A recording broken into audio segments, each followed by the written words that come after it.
Alors j'ai reçu une biopsie de patient et le but est de la mettre en culture, établir une lignée cellulaire à partir de cette biopsie.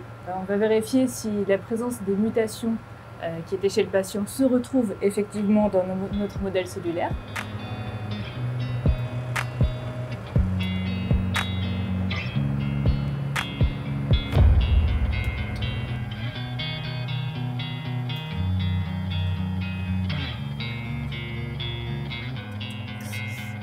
Et après amplification du modèle, on l'utilisera pour tester différentes combinaisons de traitements et déterminer éventuellement une combinaison qui permettrait au patient de dépasser cette résistance et de prolonger sa durée de vie sous traitement. Si, là c'est bon, et voilà.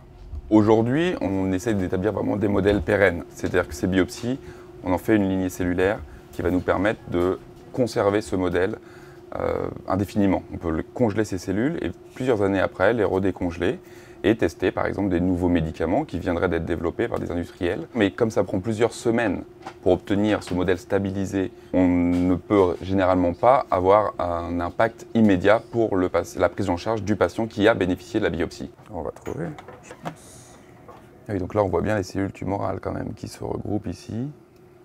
Ce qu'on est en train de développer et de mettre en place, c'est ce qu'on appelle les organoïdes et nous permettent de tester quasi immédiatement, dans les 2 semaines qui suivent, un panel de molécules.